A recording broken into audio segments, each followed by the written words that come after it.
Ladies and gentlemen, it gives me great pleasure to introduce to you our third keynote speaker for the conference.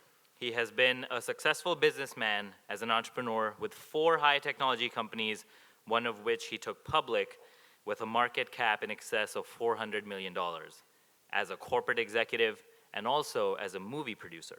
He was founder and CEO of Trex Communications, which was founded in 1997 and reached revenues of $60 million in 2 years.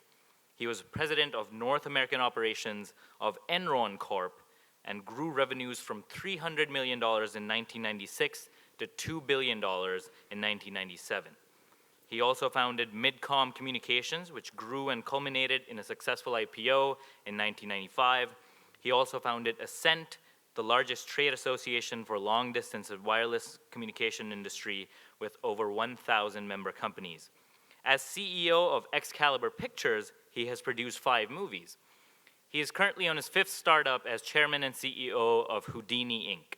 He is also the chairman of the Indus Entrepreneurs, which is the world's largest organization that fosters entrepreneurship globally. This is his 2nd time attending a GSW, and he is now one of our advisory board members. Personally, I have been in touch with him since the last time he attended. To me, he has been a mentor from whom I have learned a lot and hope to learn a lot more in the years to come. He's a man of his word and a great friend. Ladies and gentlemen, please welcome Ashok Rao.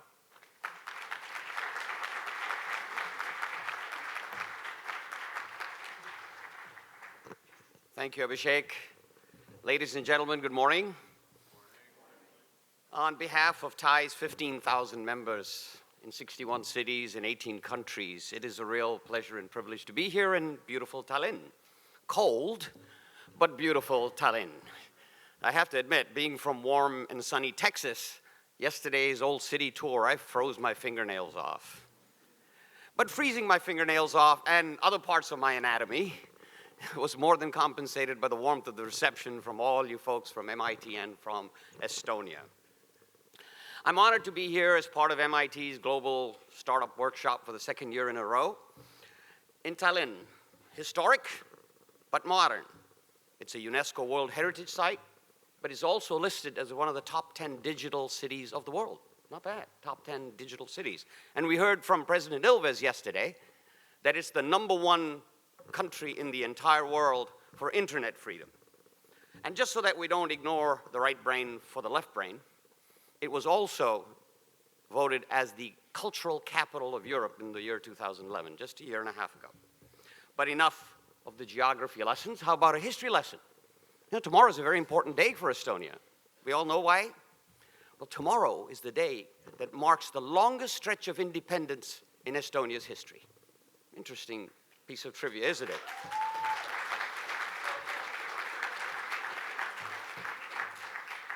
Well, you know, it's a gratuitous way of getting applause, I guess. But let me get back to why I am here, which is to talk to you about how technology and entrepreneurship can help economies thrive during turbulent times. Let's look at the components of that topic. Well, we certainly live in turbulent times. And we are here at the MIT Global Startup Workshop, so it's all about entrepreneurship. And of course, this being MIT, and I call it the Mighty Institute of Technology, we're all about technology. After all, MIT students produce 2 inventions per day. That's right, 2 inventions per day. MIT Technology Licensing Office files around 200 patents a year, creates about 25 startups annually. In 2011 alone, we have the stats. I don't have 2012's, but MIT produced 632 inventions. At least that's how many they told us. They may have hidden some for the government in the back of the room. They issued 153 patents, earned $85 million in cash income and $70 million in royalties. And here I thought universities were supposed to be a nonprofit. The entrepreneurial activity at MIT dates back to as early as the 1880s, about 2 decades after it was formed, when Arthur D. Little, we've heard that name, haven't we? He was an MIT chemist. He formed the nation's first management company, consulting company. And ever since then, new technologies from MIT and MIT alumni have created world-class companies. Here's some examples. In the 20s, there was Rockwell and Raytheon. In the 40s, There was Hewlett-Packard. In the 50s, Digital Equipment Corp. And Texas Instruments. In the 60s, there was Intel. In the 70s, Genentech. In the 80s, Lotus. In the 90s, Akamai. And in the 2000s, there was Dropbox. But my favorite is the MIT Blackjack team. Anyone see the movie 21? The MIT Blackjack team, the ultimate in high-stakes, genius-backed hacking. In fact, the perfect mix of mathematical wizardry, genius, visionary, and geek that took $5,000 and turned it into several millions while leaving Las Vegas and Atlantic City and took them to the cleaners. In 2009, Professor Ed Roberts, the founder of the MIT Enterprise Center, published a study, quite a remarkable study called Entrepreneurial Impact, the Role of MIT. And let me quote, "We conclude that the active companies founded by MIT graduates if they formed an independent nation, conservative estimates indicate that the revenues would make the nation at least the 17th largest country in the world in terms of GDP. A less conservative direct extrapolation of this data boosts the number to 25,800 currently active companies founded by MIT alumni that employ about 3.3 million people and generate annual world revenues of $2 trillion, making it the 11th largest economy in the world." So today's topic is quite appropriate. MIT, technology, economy, turbulent times. Entrepreneurs, and there are many in the room, we'll get to a hands survey shortly, entrepreneurs use technology to fuel their innovations and improve their business processes.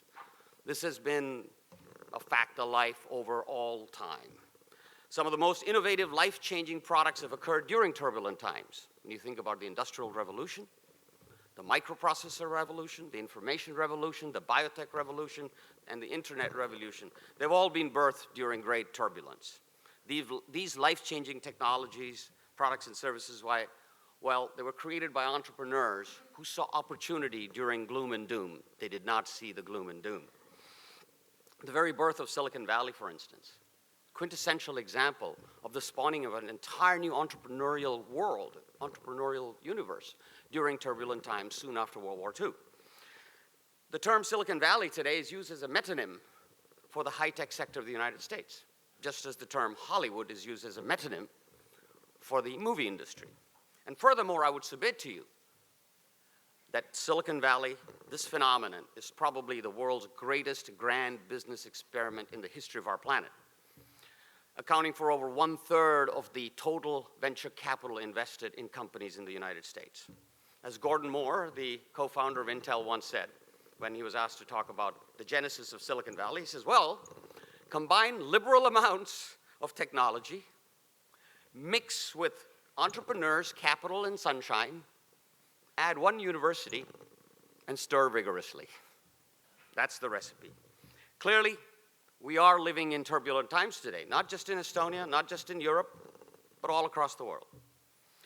So the question on everybody's mind is, how do we prevent recession? How do we spike job creation? And how do we revive moribund economies? And for me, the answer is simple. Government needs to get out of the way and allow entrepreneurs to do their thing.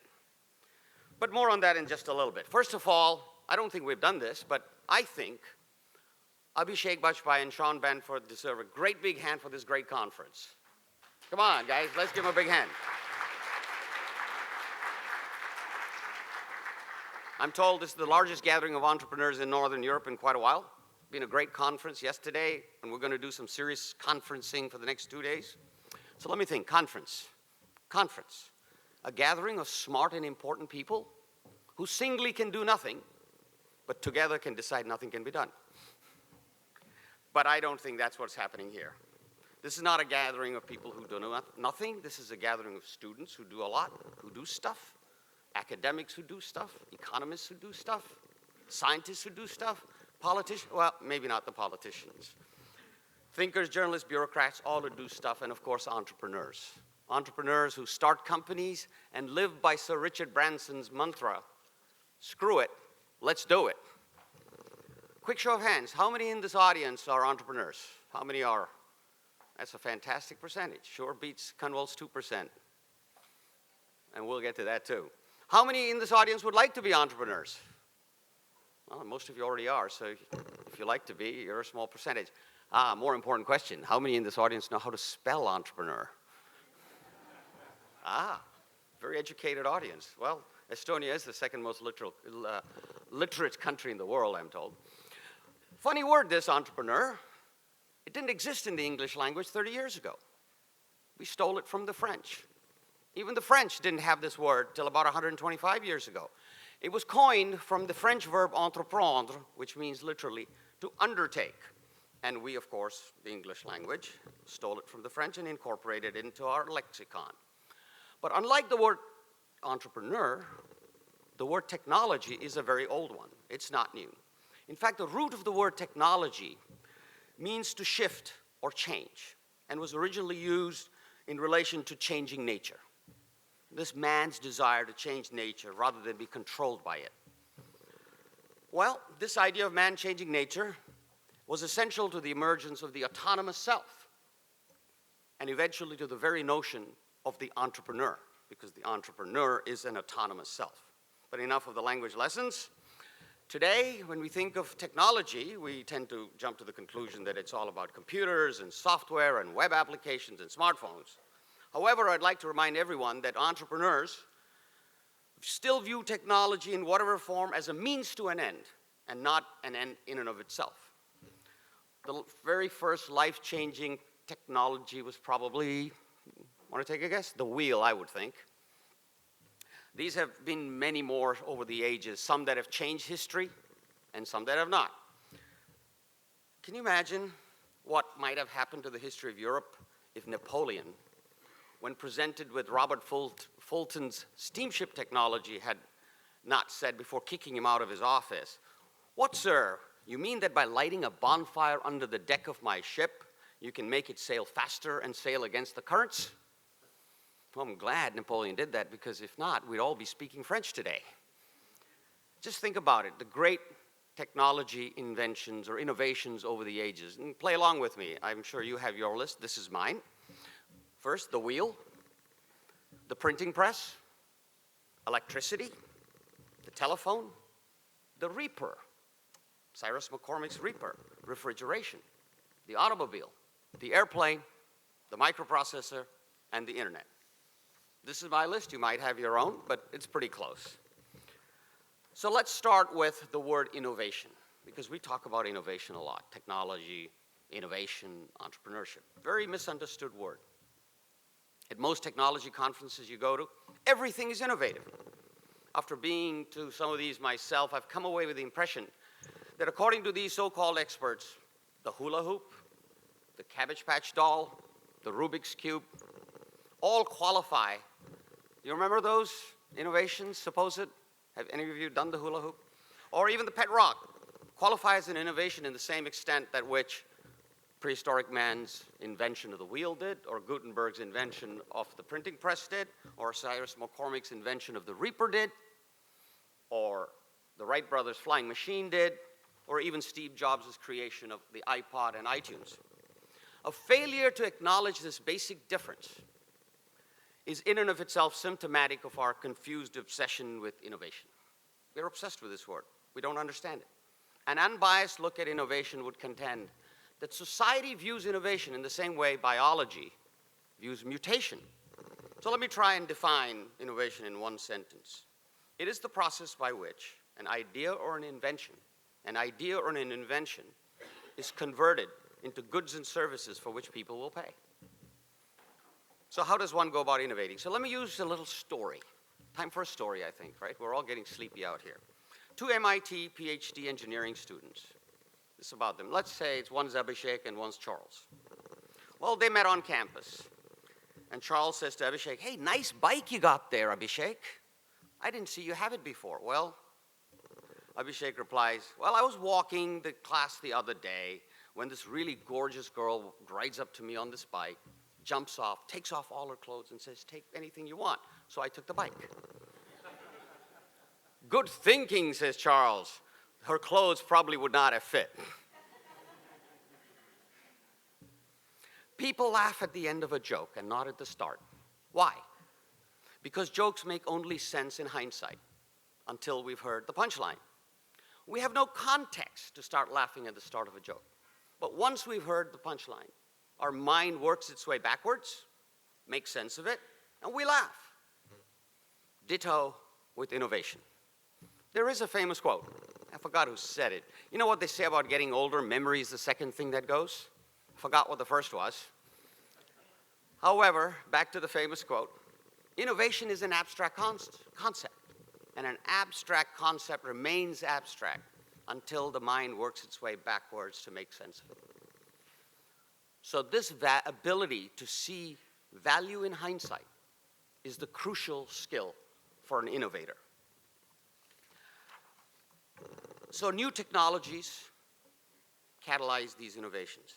They reveal unexplored opportunities all across the globe, lighting a beacon for entrepreneurs to take advantage of these opportunities, particularly during turbulent times. When the rest of the world sees only darkness, the entrepreneur sees opportunity. Now, I would contend, just like Kunwal did yesterday, that not everyone is or can be an entrepreneur. Entrepreneurs are infected by something that I call the entrepreneurial virus. It's not a gene because it's not inherited. It's distributed randomly, infects people like smooth butter on toast. I think it infects about 3 to 4% of the world's population, and it's completely agnostic in its infection. It's country agnostic, culture agnostic, religion agnostic, ethnicity agnostic, region agnostic, but more on that in a little bit. This virus is demonstrated, just think about it, guys. Your friends, your family. Some are entrepreneurial, most are not. A good example is my own family. I have 2 brothers, brilliant brothers, far more brilliant. I guess I was the one at the end of the family tree in terms of the brains. One of them is a brilliant researcher curing diabetes. The other is a PhD in artificial intelligence, worked for Siemens for 25 years, completely risk averse. On the highway in the US, they will drive 55 miles an hour, not 56, 55. Me, on the other hand, I have 2 radar detectors in my car, one for the front, one for the back, just in case. See, because entrepreneurs are risk takers. If you run into an entrepreneur or a supposed entrepreneur who says, well, I don't like to use email, or I let my CTO take care of all the technical stuff, the odds are they're probably not an entrepreneur. If they own a business, they're most likely lucky sperm. They've inherited the business and not the entrepreneurial virus. Technology today is not what it was even 5 years ago, because stuff happens so fast. People come by you, overtake you like you were standing still. Don't believe me? Just ask the founders of MySpace. Remember MySpace? It was founded before Facebook. And for a long time was the market leader, till it was overtaken by Facebook in 2008. Because Facebook had a much more attractive user experience. They were left in the dust. And today, MySpace has 20 million users, and Facebook has more users than the population of India. And what is Facebook worth today? 70 billion, and Justin Timberlake bought MySpace for $35 million just a year and a half ago. So that's a 200-to-1 ratio, all in the space of 5 years, because technology, innovation, and entrepreneurs did it right in one area and not in the other. Just for fun, any of you use MySpace anymore? Show of hands, somebody who's on MySpace? How many's on Facebook? How many are, sorry? I rest my case. You know what most people say? If it ain't broke, don't fix it. Entrepreneurs believe if it ain't broke, it doesn't have enough features as of yet. I cannot think of any company today where technology is not crucial in the form of the science or in the application or just general communications. You know, entrepreneurs need to understand the technology, the language of technology. They don't have to be able to code or design a microprocessor, but they need to be conversant with the language of technology. Which reminds me of a story. Jesus and the devil were arguing. They were arguing all the time as who was more tech savvy. And God got fed up and he said, you know what, you guys, you got to stop this argument. I'm going to run a test. It's going to be 2 hours. You print the report at the end of the test, and I'll decide, being God, who's more tech savvy. So Jesus and the devil get on their computers and start banging away. They do reports, Excel, PowerPoint, spreadsheets, Photoshop. send emails, make attachments, and they're working real hard. There's about 10 minutes to go for the end of this contest, and there's a great bolt of lightning, the power goes out, and both computers die. I guess the story must be set in India. There, God can't even turn the power back on when it goes out. So there they are, no power, and the devil's pretty upset. He's looking at his screen and shouting every curse word known in hell. Jesus is sitting there very quietly, just sighing. After a while, the power comes back on. And all of a sudden, the devil is panicked. He says, I've lost everything. When the power went down, I lost everything. And Jesus' machine is just printing, and his report is done. So the devil turns to God and said, he cheated. He must have used magic. How could he be doing this? And God simply says, Jesus saves.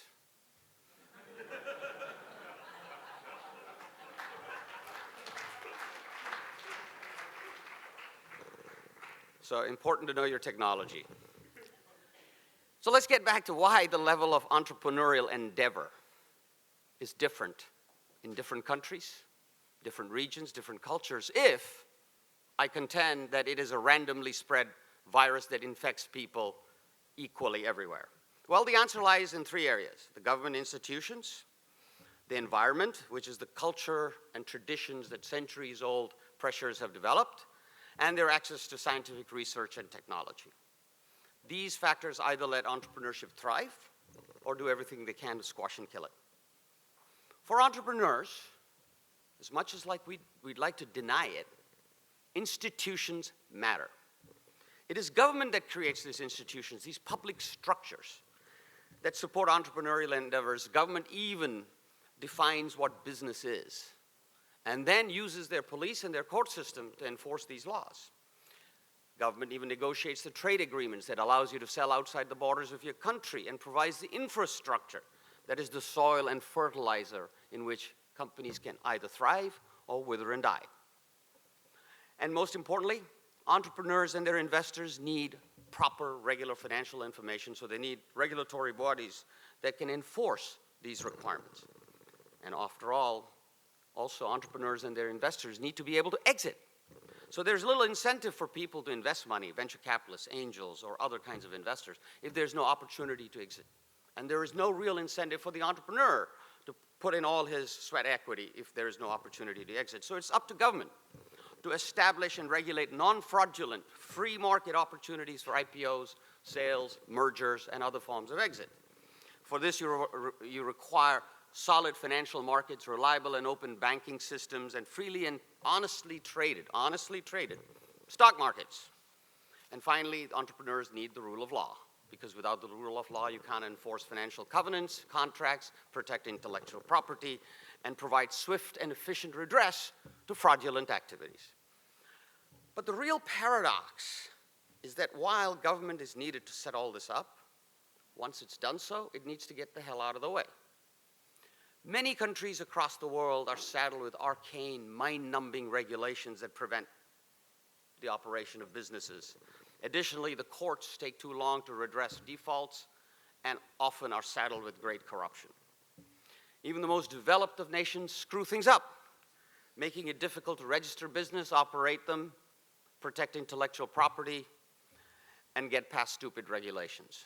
You know, the World Bank does an annual study of 183 countries. It's called the Doing Business Study.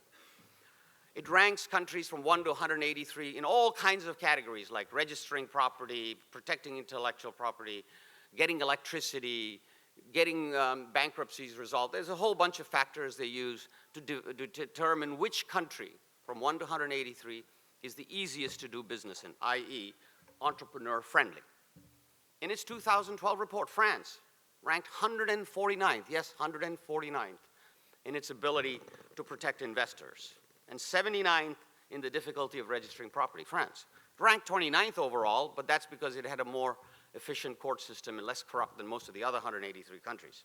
Germany, perhaps the best performing country during these past turbulent times, ranked 99th in protecting investors and 97th in registering property, while ranking some 19th overall.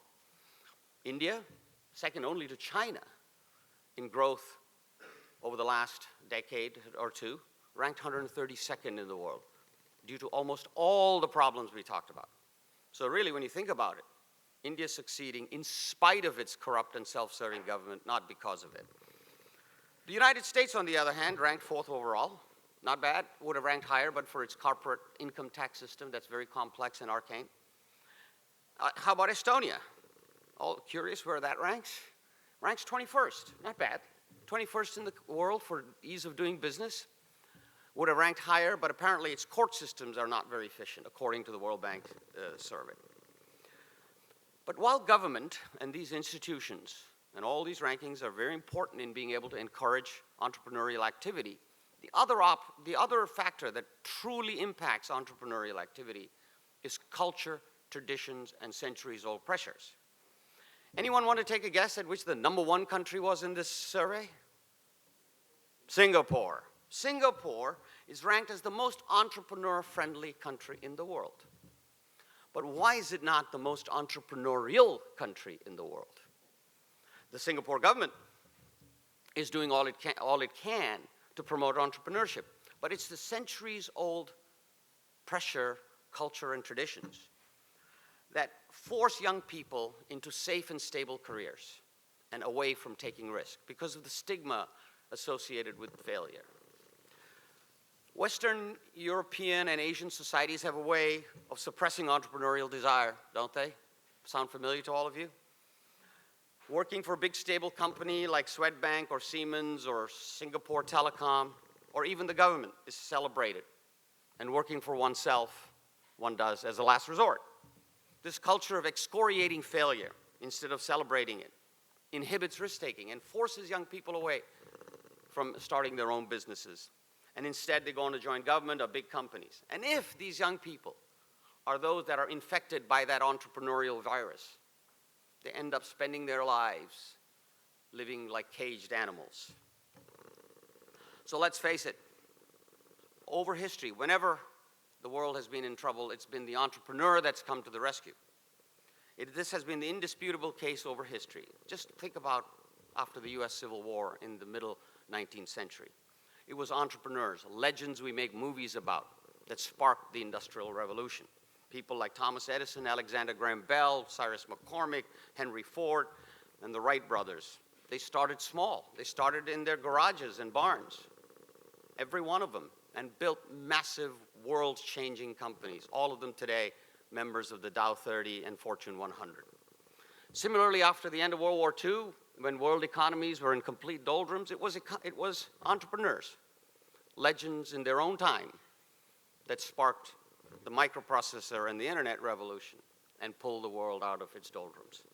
People like Steve Jobs, Bill Gates, Sam Walton, Bob Noyce of Intel, Fred Smith of FedEx, and Ted Turner of CNN changed the world, and arguably even helped bring down the Iron Curtain, for which Estonia should be very thankful.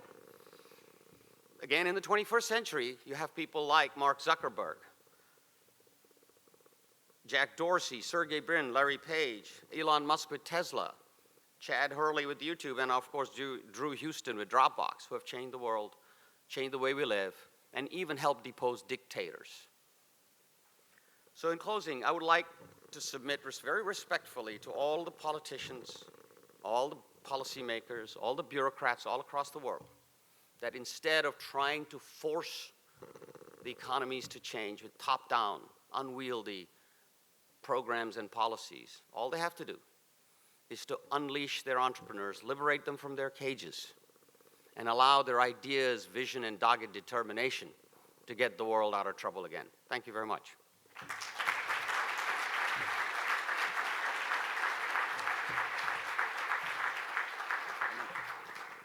I'm told we have 5 minutes for Q&A, so any questions? Wow, either we all had a long pub crawl last night, or, and I know two people who did. Yes, Steve? Why movies? Oh, why movies? You mean me? Yes. Why not? Well, I'll tell you, here's a thought. I've always wanted to be a painter. God didn't give me the skills in these hands to paint on canvas, so I figured I'd paint on celluloid. Good enough answer? The creative desire. not in the hands, but at least in the head.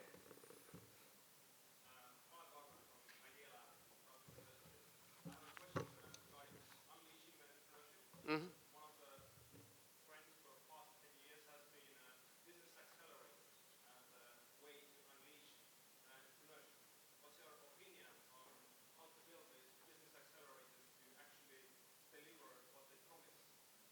How to build business accelerators to deliver what they promise. Well, first of all, I think business accelerators are a great idea. I think they need to have the proper support mechanism around them, which is access to mentors, access to experts in the various fields, access to people who are truly altruistic.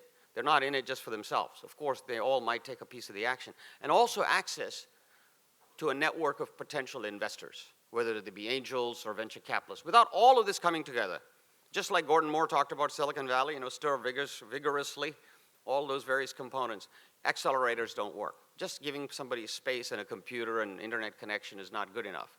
It needs to be coupled with everything else that goes around with being a true accelerator. And I think that would make for a recipe for success.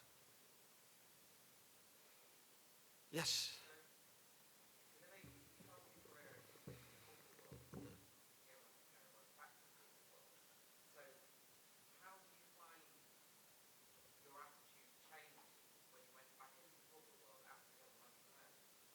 The question was, I was in the corporate world, became an entrepreneur, went back in the corporate world, then went back to being an entrepreneur, and how did my attitudes change? Well, I guess I couldn't keep a job. I became an entrepreneur at the age of 40, and I guess I'd lived my life from the age of 22 to 40 as a caged animal. It truly was. I didn't know it, but I was. And then once I started my own businesses, my attitudes changed. But as I think Vineet said, you learned by working with great companies, the processes needed to be successful, the business processes. But the interesting thing was when I went back to the corporate world, like when my companies got acquired or when I was asked to be president of Enron, I did try to bring some of that entrepreneurial spirit in, but it sometimes doesn't work. So I would always leave to go back to do my own thing, which is building small companies and trying to make them bigger. I'm not a very good investor because I like to get involved, so I like to just build my own companies. That a decent enough answer, or we have time for a couple more questions? Any questions out there in the audience? Yes, sir, in the front row. Can I say something about my experience in Enron? Okay. How many of you in this audience even know what Enron is? More than I thought, even in faraway Estonia. What Enron was, yes. Well, first of all, we need to put some dates down as markers. Enron crashed in 2001 October. I left Enron in August 1997. That's 4 years plus. My experience at Enron, I was there for a year and a quarter, was fantastic. I think at that time, in 96 and 97, at least while I was there, it was the gathering of the smartest people I've ever dealt with in my entire life. When they made the movie Smartest People in the Room, they were right. These were the smartest people in the room. They were innovative. They were very entrepreneurial for such a large company. And it was a great place to work. Employees really did have a very good time there. They did lots of great things. Unfortunately, with it came over time, and I could see this even while I was there. It hadn't taken hold of, but took hold of much later. This whole feeling that we are so smart, we can fix anything. So my theory is, and I can say this with confidence because I have a lot of unsold Enron stock, great wallpaper to wallpaper my bathroom, stock that I should have sold, but I didn't because I really believed that it was a great company. But over time, what happened was the pressure to be a dot-com style energy company, which is what they began to be viewed as. Their stock went from $15 a share pre-split to $98 a share. I mean, they were kind of like a dot-com. And the Wall Street pressure to generate earnings was so great. So here's the scenario, because I knew both Ken Lay and Jeff Skilling very well. I worked for them. Here's the scenario. Sitting here at the end of a quarter, anybody of you who are in public companies know this scenario, and Jeff Skilling says to Andy Fastow, who's the CFO, and he's the true crook. He's the guy who cooked the books, not Jeff and Ken. Says, hey, what does our quarter look like? Wall Street's expecting 32 cents a share. Are we going to make 32 cents? And Andy says, well, Jeff, I think we'll make 30. Now, what does a normal CEO do? You don't just say, well, gee, okay, we'll go disappoint Wall Street. You say, we've got 2 weeks left. Let's go figure out maybe some way of making the target. Now, that doesn't mean go cook the books. But what people like Andy and co would do is, because you were smart enough, the culture said, if you couldn't do it, you didn't belong. So when you were asked to do something, you had to be smart enough to do it. So if it was impossible to do, how do you get there? You cook the books. So I believe that's what happened. And as it kept happening, the house of cards kept growing to the point where they couldn't cook it anymore. And then it came crashing down. But it all started, I think, when Andy became CFO, which was in late 1999, mid-1999. So from that point on, they became a dot-com style company. Their stock just took off. They made every Wall Street target till they crashed. So that's what I think happened at Enron. But while I was there, I had a great time, absolutely fabulous time. Reasonable enough sort of insider's view of Enron for some of you who were wondering what happened? One last question, and then yes, the gentleman in the red shirt.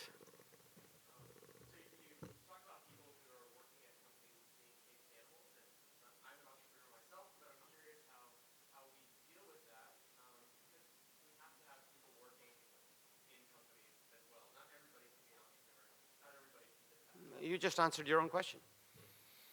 The question was, I talk about people working in large companies who are like caged animals, but you've got to have people working for others. Well, yeah, only 3%. I mean, if you figure this world is 7 billion people, that's about 210 million entrepreneurially infected people in the world.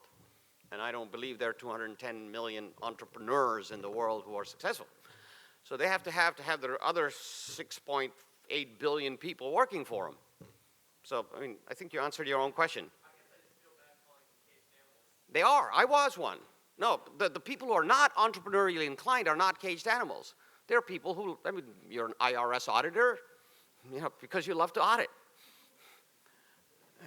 You don't want to go out and start your own company. You want to follow the rules, wear the green eye shade, and take your pencil, paper, and, put people in jail maybe sometimes. But as an entrepreneur, you'd never work for the IRS. You'd want to go do your own thing. So you're not a caged animal if you're that 97% of the world that's not infected by this virus. You're only a caged animal if you were somebody like me who for 18 years, I was working for very great companies, very large companies, Ameritech, and before that ITT, and various other big companies, ADT, and I was a caged animal, because I'm infected by that virus. I have 2 radar detectors in my car. But the others who were working alongside of me, they were happy, following the rules and doing what they were told, and building great careers, getting stock options, and living very well, and happily. To ask that other entrepreneur sitting here, Michael, he couldn't work for somebody, I bet. He'd be worse than a caged animal. No cage could hold him. Yeah, one last question. Yes, please. Just a quick comment. If any of you want to talk about entrepreneurship inside tech companies, talk about it. Yeah, the intrapreneur, as he talked, but you see, I would contend that the intrapreneur is not an entrepreneur. He's a wannabe entrepreneur who just has the cop-out of saying, I'm going to have the big company do it all for me, but I'll do stuff that I like to do. A true entrepreneur doesn't work for somebody. A true entrepreneur takes the risk, gets out of his comfort zone, and goes builds companies.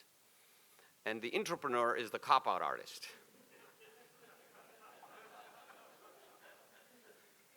Because how I define entrepreneur, and I'll be gone after that, somebody who makes payroll for others.